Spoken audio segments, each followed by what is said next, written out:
লক্ষ্মণ ৰেখা টানি দিলে অখিল গগৈয়ে আঞ্চলিক পঞ্চায়তৰ সদস্যলৈ সকিয়নি অখিল গগৈ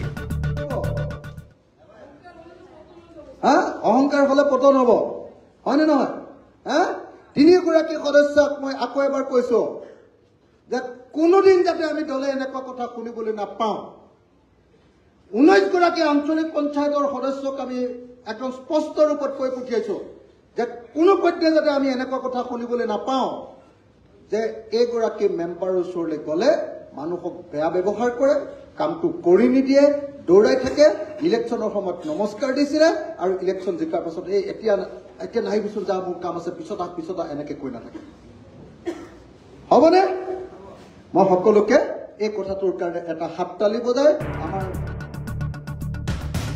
শিল্পগ্ৰামত অনুষ্ঠিত হোৱা ৰাইজৰ দলৰ প্ৰতিনিধিৰ তথা পঞ্চায়ত নিৰ্বাচনত জয়লাভ কৰা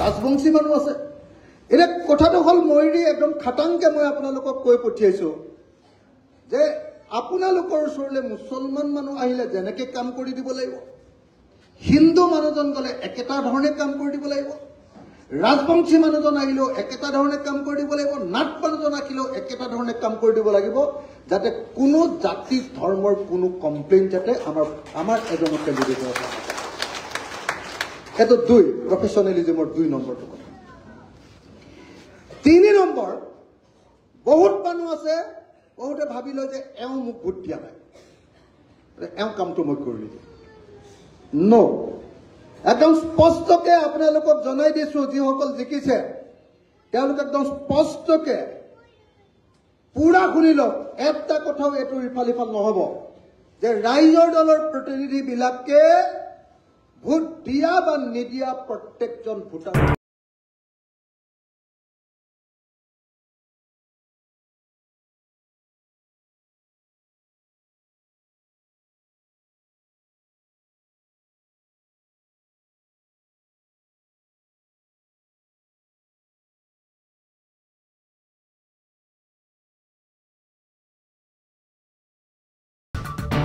জনাই দিছো যদি কোনোবা প্ৰাৰ্থী কোনোবা জয়ী হোৱা আমাৰ কেণ্ডিডেট আমাৰ জয়ী আমাৰ এতিয়া যিজন মানে প্ৰতিনিধি কোনোবাই যদি 1 টকা খোৱা বুলি কৰবাত বাতৰি কাগজ কৰবাত টিভি কৰবাত ছচিয়েল মিডিয়া যদি কৰবাত পাওঁ লগে লগে আপোনালোকলৈ চৌকছ নটিচ যাব হেতুৰ ওপৰত এনকুৱাৰী হ'ব আৰু যদি প্ৰমাণিত হয় দলৰ পৰা বহিষ্কাৰ কৰি দিয়া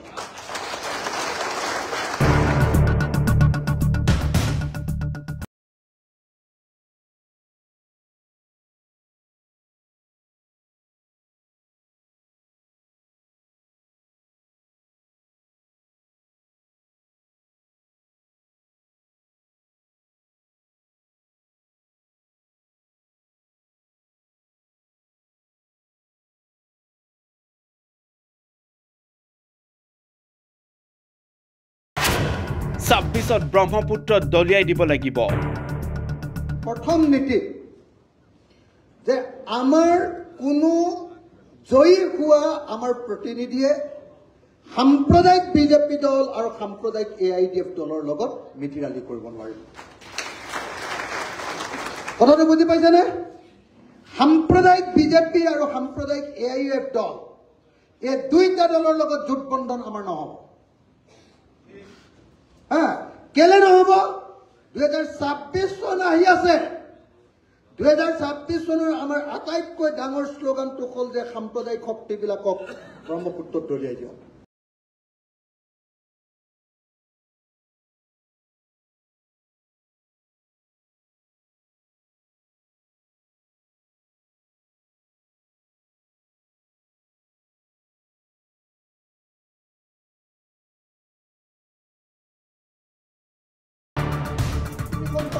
কেতিয়াও কম্প্ৰমাইজ নকৰো পৃথিৱীখন যদি পাই যাওঁ তেতিয়াও কম্প্ৰমাইজ নকৰো মোক যদি মুখ্যমন্ত্ৰী পাতি দিয়ে তেতিয়াও বিজেপিলৈ নাযাওঁ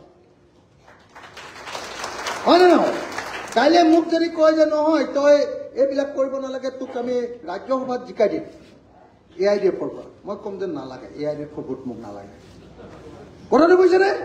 সাম্প্ৰদায়িক দলক যদি সদায় খেদিব লাগে তেতিয়াহ'লে এই নীতিগত অৱস্থান আমি মানি ল'ব লাগিব।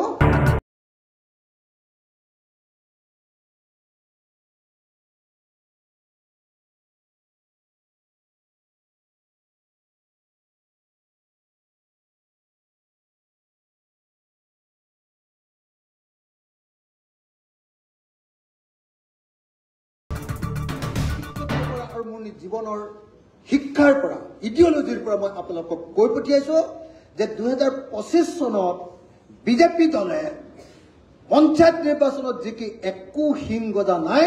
2026 চনৰ নিৰ্বাচনত তাৰ কোনো প্ৰভাৱ নপৰে। 2026 চনত বিজেপিক হৰুৱাবৰ কাৰণে সকলোৱে সাজু হ'ব। কোনো প্ৰভাৱ নপৰে, একদম খাটাং থাকক, কোনো প্ৰভাৱ নপৰে। কোন ঠাইত বিজেপি হাৰিছে এইটো মনত ৰাখক। কোন ঠাইত বিজেপি হাৰিছে? কোন ঠাইত? বিজেপি সেই ঠাইত হাৰিছে য'ত ইডিঅলজিকেলি বিজেপিক ঘৃণা কৰা মানুহ আছে। ক'ত? মুছলিম মানুহবিলাকে বিজেপিক ঘৃণা কৰে। কেলে? 2025 চনৰ পঞ্চায়ত নিৰ্বাচনত শাসকীয় পক্ষই জয়লাভ কৰিছে, কিন্তু বিধানসভা নিৰ্বাচনত ইয়াৰ কোনো প্ৰভাৱ নপৰে। বিধানসভা আৰু পঞ্চায়ত নিৰ্বাচন সম্পূৰ্ণ এটা পৃথক, যাৰ বাবে পঞ্চায়ত নিৰ্বাচনত পৰাস্ত হোৱা মানে বিধানসভাত পৰাস্ত নহয়। বিধানসভাত পঞ্চায়ত নিৰ্বাচনতকৈ উচিত তথা যোগ্য প্ৰত্যুত্তৰ দিব লাগিব, যাতে 26ত কিংমেকাৰ হ'ব পাৰে ৰাইজৰ দল। তাৰ বাবে যুঁজ দিব লাগিব প্ৰতিগৰাকী সদস্যই। বিধায়ক অখিল গগৈ লগতে কয়, লবি নকৰো, বিসম্বাদো নকৰো, দলে যি কয় তাকে মানিব লাগিব। বিসম্বাদ কৰিলে নিলম্বন কৰিবলৈ 1 মিনিটো নালাগিব। 26ৰ নিৰ্বাচনত যাতে কোনো ধৰণৰ প্ৰাৰ্থিত্ব কেন্দ্ৰিক সংঘাত দেখা নাযায় তাৰ প্ৰতি সাৱধান বাণী শুনালে পঞ্চায়ত প্ৰতিনিধিৰ লগতে ৰাইজৰ দলৰ কৰ্মকৰ্তাসকলক। ৰাইজৰ দলৰ নিৰ্বাচনী যি কমিটি আছে তেওঁলোকে যি ধৰণে প্ৰাৰ্থিত্ব প্ৰদান কৰে সেইমতেই সহমত প্ৰকাশ কৰিব ৰাইজৰ দলৰ প্ৰতিগৰাকী সদস্যই। সেইবাবে বিসম্বাদ আৰু কোনো ধৰণৰ লবিবাজি নচলিব বুলিও হুংকাৰ দিয়া অখিল গগৈ। যদি কৰে তেতিয়াহ'লে 1 মিনিটৰ ভিতৰত দলৰ পৰা বহিষ্কাৰ কৰা হ'ব।